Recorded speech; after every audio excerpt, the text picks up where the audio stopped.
যারা অফিসিয়াল বা দাপ্তরিক কাজকর্ম করেন, বাংলা অনেক সময় অনেক বেশি বাংলা লিখতে হয়।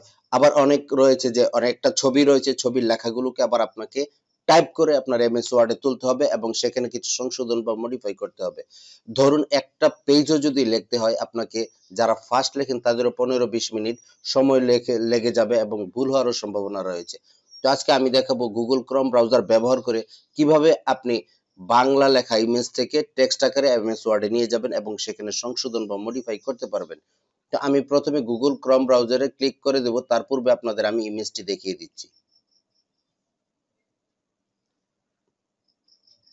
এই যে দেখুন, ইমেজ টু বাংলা পিএনজি। এখান থেকে কিন্তু লেখাগুলোকে আপনি কপি করতে পারবেন না কোনো ক্রমেই। তো আমি এখানে কেটে দিচ্ছি, এই লেখাগুলোকে আমি এমএস ওয়ার্ডে কপি করে নিয়ে আপনাদের দেখাবো। তো আমি গুগল ক্রোম ব্রাউজারে ক্লিক করে দিচ্ছি।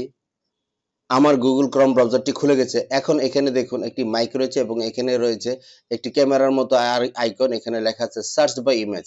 তো আমি এই সার্চ বাই ইমেজে ক্লিক করে দেব এবং আমার ডেস্কটপে যেই ইমেজটি আমি রেখেছি, যেটি থেকে লেখা বা টেক্সট কপি করব, সেটি এখানে আপলোড করতে হবে। আমি আপলোড ফাইলে ক্লিক করব।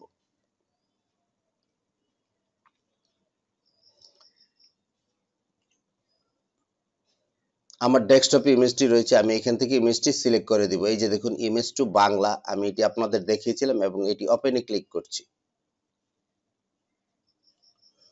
ওপেনে ক্লিক করার পর এখানে দেখুন আমার এই ইমেজটা কিন্তু চলে এসেছে। তো এখন আমি কি করব, এখন আমি এই সিলেক্ট টেক্সটে ক্লিক করব, সিলেক্ট টেক্সটে ক্লিক করব। ক্লিক করার পর আমার লেখাগুলো সিলেক্ট হয়ে গেছে। এখন আমি এই কপিতে ক্লিক করব। আমার টেক্সটগুলো কিন্তু এই ইমেজ থেকে কপি হয়ে গেছে। তো এখন আমি একটি এমএস ওয়ার্ডের ফাইলে গিয়ে আপনাদের লেখাগুলো রেখে দেখিয়ে দিচ্ছি। আমি এটি এখন মিনিমাইজ করে দিব। মিনিমাইজ করে দেওয়ার পর আমি এখানে এমএস ওয়ার্ডের একটি ব্ল্যাঙ্ক ডকুমেন্ট খুলে রেখেছি। এখন আমি এখানে কন্ট্রোল ভি দিয়ে পেস্ট করব। এই যে দেখুন, আমার লেখাগুলো কিন্তু এখানে চলে এসেছে। এখান থেকে আপনি লেখার ফন্ট সাইজ বড় ছোট করতে পারবেন, কোনো সমস্যা নেই। বিভিন্ন ধরনের কালার দিতে পারবেন, কোনো সমস্যা নেই। লেখার দরকার লাগলে আবার এখানে সংশোধন করতে পারবেন, কোনো সমস্যা হবে না। এবং এখান থেকে আপনি আরো লেখা এড করতে পারবেন, যে কোনো লেখা যে কোনো ভাবে আপনি এড করতে পারবেন। মোট কথা আপনি এমএস ওয়ার্ডে যেভাবে কাজ করেন সেভাবেই কাজ করতে পারবেন। এখন সুবিধা হলো, একটা পেজ যদি আপনার বাংলা লিখতে হয় অনেকগুলা সময় লাগতো।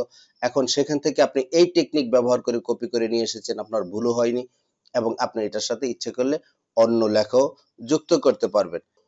শুধু তাই না, আপনি ইচ্ছা করলে এখান থেকে লেখার ফন্টও চেঞ্জ করতে পারবেন। আমি নিকুশ বাংলা দিয়ে দিচ্ছি, এই যে দেখুন নিকুশ বাংলা হয়ে গেছে। তো আশা করছি যারা এই ডেস্কে কাজ করেন তাদের জন্য এই ভিডিওটি অনেক হেল্পফুল হবে। আমার এই ভিডিওটি ভালো লাগলে চ্যানেলটিকে সাবস্ক্রাইব করার অনুরোধ রইল। আল্লাহ হাফেজ।